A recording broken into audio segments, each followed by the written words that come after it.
wasn't the biggest. He wasn't the strongest, but he didn't need to be, because when Rowdy Roddy Piper walked into the arena, the entire world paid attention. A rebel with a microphone, a fighter with fire in his eyes, and the man who redefined what it meant to be a wrestling villain. This is the untold story of the Hot Rod. Early. Before we dive deep into the life and legacy of Rowdy Roddy Piper, make sure you hit that subscribe button and turn on notifications. Here on this channel, we bring you the stories of legends who built wrestling history brick by brick. Don't miss a single one. Early life and background. Roderick George Toombs was born on April 17, 1954, in Saskatoon, Saskatchewan, Canada. He came from a modest background, raised in a military family that moved frequently. But Roddy's childhood wasn't easy. He struggled in school, often bullied, and carried the weight of being an outsider.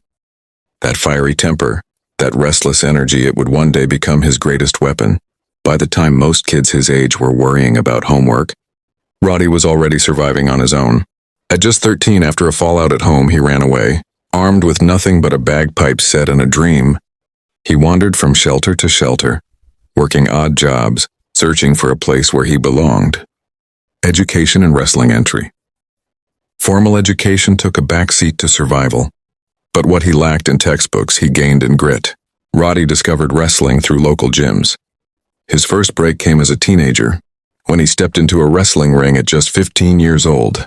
No one could have imagined that skinny, runaway kid would become one of wrestling's most unforgettable voices. From the very beginning, Piper knew he couldn't outmuscle the giants of wrestling, so he leaned on what made him unique, his mouth. With a quick wit, sharp tongue, and endless charisma, he cut promos that made fans laugh, cry, and rage all in a single breath. Career beginnings and rise to fame.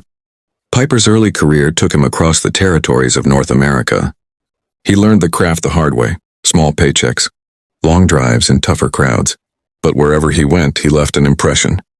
By the late 1970s, his villainous charm had caught the attention of the big leagues, and when the WWF came calling in the early 1980s, Piper stepped onto the grandest stage with bagpipes blaring and a cocky grin plastered on his face.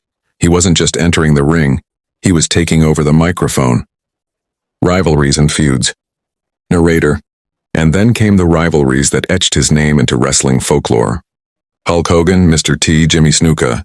Piper battled them not just with fists, but with words sharper than any blade. Who could forget the infamous moment on Piper's Pit when he smashed a coconut over Jimmy Snuka's head?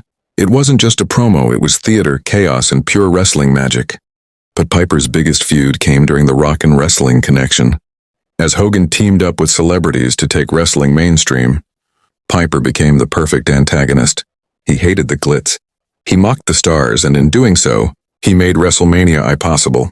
Without Piper's heat, Hulk Hogan's heroism wouldn't have shined nearly as bright. Championships and iconic matches. Despite being one of the greatest villains ever, championships rarely defined Piper's career. He didn't need a belt to be important, he was the storyline. Still, he captured the WWF Intercontinental Championship, proving he could back up his words with action. Memorable matches like his battles with Bret the Hitman Hart at WrestleMania even showed a different side, fierce, technical, and honorable.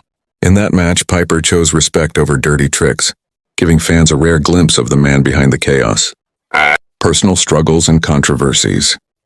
But with fame came demons. Piper was outspoken, sometimes to a fault. His off-screen struggles with substance abuse and health problems often shadowed his in-ring brilliance. Controversial promos and a reputation for unpredictability made him both beloved and feared backstage. He once said, "I'm not here to be loved. I'm here to be remembered."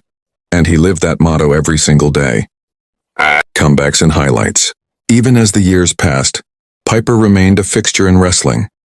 He returned for guest spots, Hall of Fame inductions, and surprise appearances that always drew thunderous ovations. His charisma never dimmed, his rebel spirit never faded. From his acting role in the cult classic, they lived to his final years as a respected elder statesman of wrestling.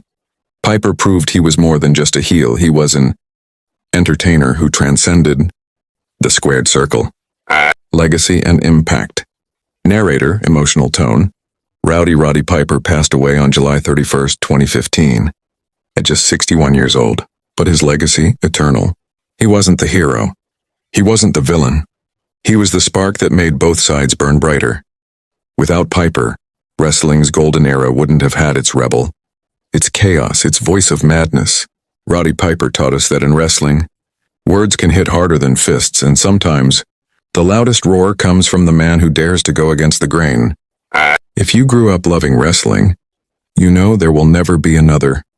Rowdy Roddy Piper, his bagpipes may be silent now, but his spirit still echoes in every arena, every promo, every feud that keeps us glued to the screen. If this story moved you, don't just watch. Join the family. Hit that like button. Drop a comment with your favorite Rowdy Roddy moment. Share this with your fellow wrestling fans. And subscribe for more stories of the legends who built wrestling into what it is today. Because here, the hot rod lives forever.